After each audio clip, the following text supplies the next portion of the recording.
أعوذ بالله من الشيطان الرجيم. بسم الله الرحمن الرحيم. يا بني إسرائيل اذكروا نعمتي التي أنعمت عليكم وأني فضلتكم على العالمين.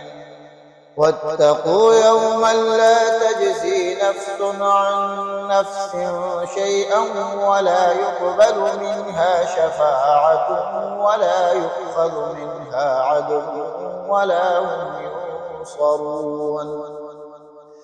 وإذ نجيناكم من آل فرعون يسومونكم سوء العذاب يذبحون أبناءكم ويستحيون نساءكم وفي ذلكم بلاء من ربكم عظيم.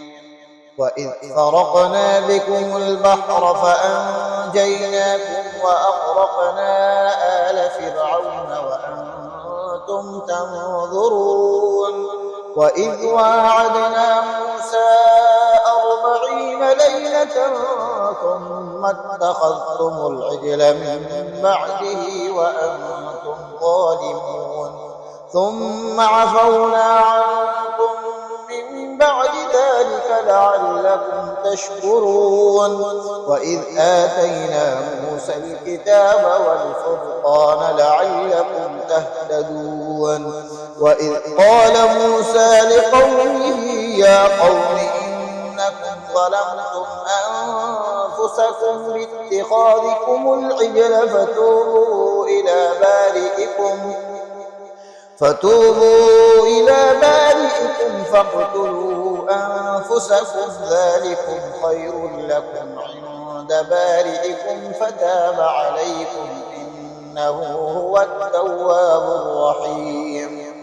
وإذ قلتم يا موسى لن نؤمن لك حتى نرى الله جهرة فأخذتكم الصاعقة وأنتم تنظرون ثم بعثناكم من بعد موتكم لعلكم تشكرون.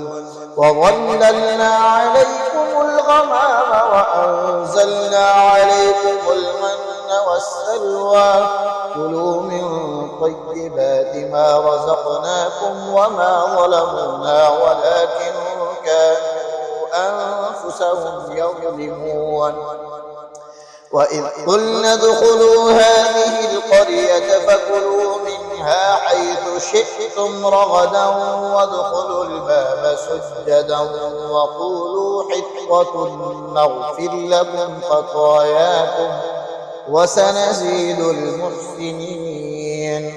فبدل الذين ظلموا قولا غير الذي قيل لهم فأنزلنا على الذين ظلموا رجزا من السماء بما كانوا يفسقون.